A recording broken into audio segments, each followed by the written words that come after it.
मैं दारिया की बात कर रहा हूं बेटे। इस तरह निकाह नहीं होता। दिल ना हो तो इंसान से बाजार से कुछ नहीं लिया जाता, निकाह तो दूर की बात है।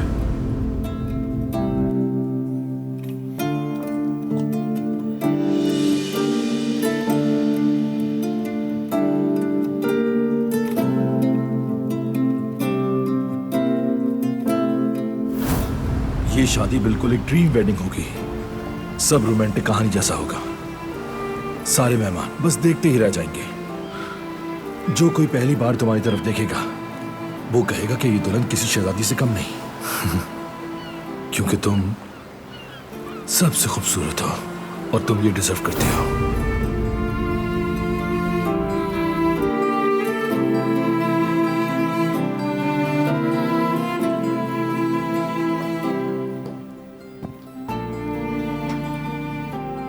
लगता है ड्रीम वेडिंग करीब आ गई। दूल्हे का लिबास खूबसूरत है। अब तो आने वाले सारे मेहमान बस देखते ही रह जाएंगे।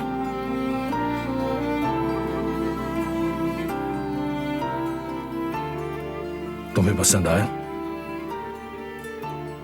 बताओ ना मुझे। हाँ, पसंद आया। बहुत खूबसूरत है। मैंने कहा ना, देखने वाले दीवाने हो जाएंगे, खास तौर पर तुम्हारी होने वाली बीवी। ऐसा है तो मैं ये सिर्फ तुम्हारे लिए ही पहनूंगा। गुल बेटी,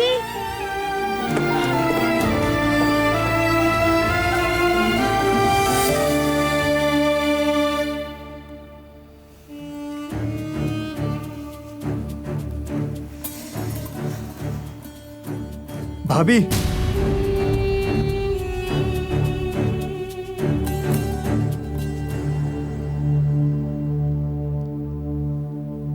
हाँ बोलो जिहान।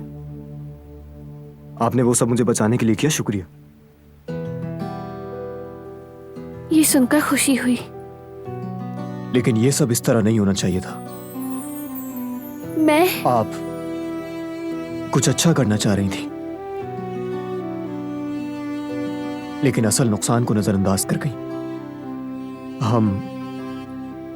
हम पर जो हुआ उस पर खामोशी इख्तियार कर गए। और अगर जुल्म पर खामोशी इख्तियार की जाए तो वो दोबारा अपना असर दिखा देता है।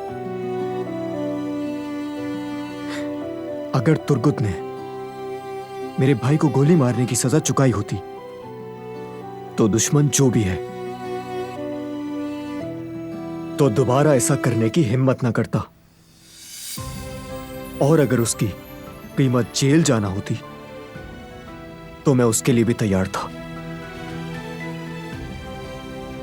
तो मतलब तुम मार देते उसे? तो क्या तुमने ये सोचा है, घर वाले और जो भी तुम्हें चाहता है, क्या वो सब इस बात पर खुश होते? क्या हमें ये अच्छा लगता कि तुम्हारी जिंदगी बर्बाद हो जाती? बेटा जरा बाहर चलो, मुझे तुमसे कुछ बात करनी है। बेटी हमें कुछ बातें करनी थी, अहम है, बुरा मत मानना। जी जरूर कुदरत बाबा, आप लोग जाइए। चलो बेटा।